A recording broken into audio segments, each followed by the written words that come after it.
Finally, Nigeria military don finally answer the question wey everybody dey ask dem. Why is it that in the southeast they are always showing force of power, while in the north they are negotiating with the bandits? My people, come hear wetin dis man dey talk o. The man just dey beat around the bush, dey go up, dey cut down. I go play you the video as him dey explain how they take dey do the operation Udoka in southeast. My people, stay tuned, watch this video from beginning to end. You go understand that Nigeria is a truly a terrorist state. Yes, just watch the video from beginning to end. Not watch half, watch the full video. The World Nigerian Task Force Southeast Operation Udoka. Troops of Operation Udoka sustained offensive posture throughout the week under review. They conducted operation in Haila and Agota local government areas of Anambra State, as well as Okigwe and Arachuku local government areas of Imo and Abia states. However, during patrol in Arachuku, troops discovered some banner boldly written National Research and Production, Biafran Province Government, Bandits Division, and Biafran Military Depot in the area. The camps were destroyed, while some arms and ammunition, motorcycle, improvised explosive devices, and some pairs of military boots were recovered from the camps.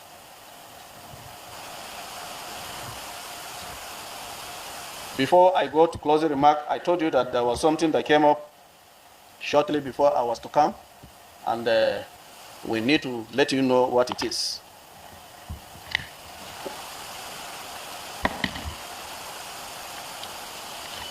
So that comes under other information. Now, incessant protests by some discharged soldiers at the Federal Ministry of Finance. It will be recalled that the federal government of Nigeria implemented the new minimum wage for all federal government workers in July 2024. Before the implementation of the minimum wage, there was a chart based on which gratuity and security deployment allowance was calculated for soldiers, and then the minimum wage chart. So basically, there were two charts in 2024. The first chart was what we call pre-minimum wage chart, which was effective 1st January 2024 to 28 July 2024. I repeat, 1st January 2024 to 28 July 2024. There was a chart based on which retired soldiers or retired military personnel's emoluments were being calculated. Then the second chart was the real minimum wage chart, which took effect from 29th July to date. Now, calculation of gratuity and security debarment allowance.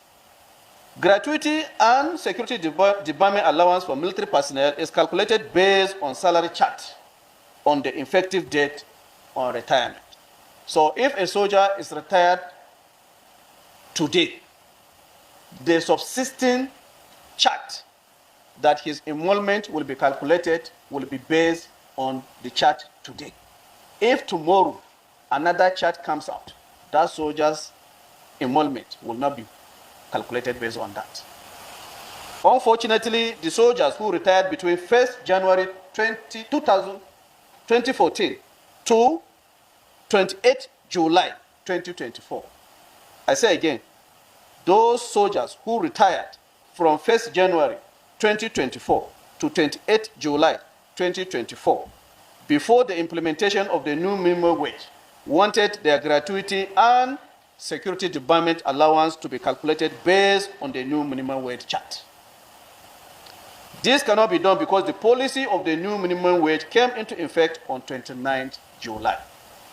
Thus, soldiers who fall within the category of pre-minimum wage chart are those soldiers who continually protest and construct barricades at the Federal Ministry of Finance, despite being educated on the two charts by Defense Headquarters. Therefore, it is necessary to reiterate that government policies have effective dates of implementation, and this case cannot be an exception. Therefore, the action of those soldiers is seriously affecting the smooth conduct of activities at the Federal Ministry of Finance. The Defense Headquarters acknowledges freedom of legitimate protest, but the veterans are strongly advised to tread with caution and vacate the premises of the Federal Ministry of Finance in order to pave way for normal government functions to seamlessly be conducted at the ministry. This is the message that came for us to pass to you so that you can help us through your medium to also inform some of our veterans and the general Nigerian public. Now, in closing, senior officers, gentlemen of the press,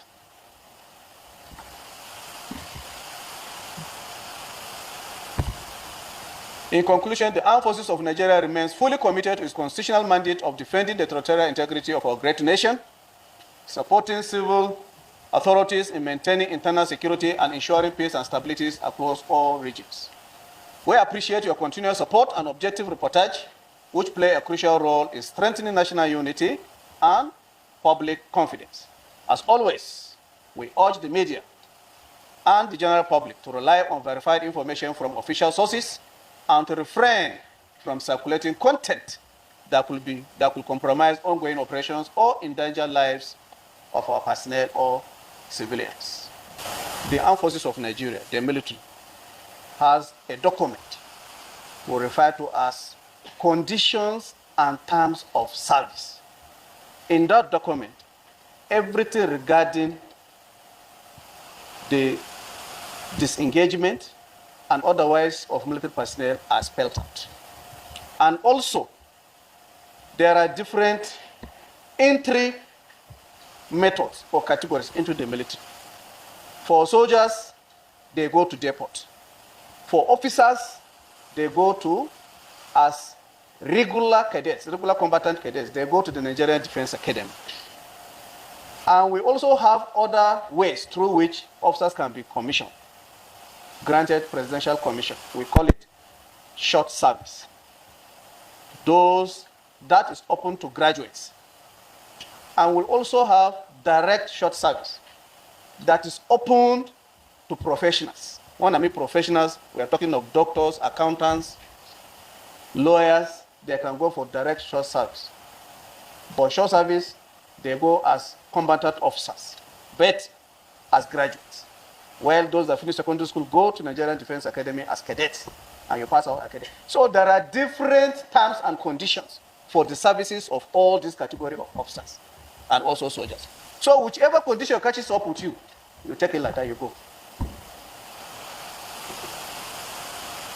Abi?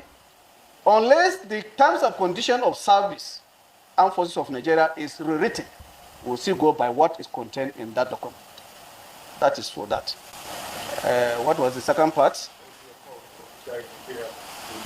How do we do with the other ones? Our job in the Southeast. If you recall, for the past 2 months, we've not been having so much challenges in the Southeast. So these are as a result of renewed vigor of the troops there, as well as what happens to sympathizers or sponsors of that terrorist acts there. And what happened to the other ones in Nigeria? That's what you're saying. Well, Samuel Epa was an individual in Finland, so his trial was speedily done by Finnish government. But here, we have so many of them. We have so many of them that have to be tried.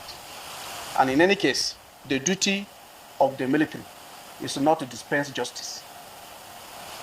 Our duty is to fix an appointment between you and those that will judge you. Or fix appointment between the terrorist and his maker.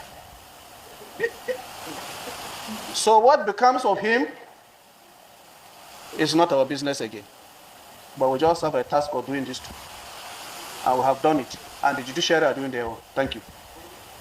Then the first question from Gloria, she said there was a viral video going around on social media in one of the northern states where terrorists were being celebrated and pictures being taken with them. Was that your question? And what is the Defense Headquarters reaction? What do you have to do about it?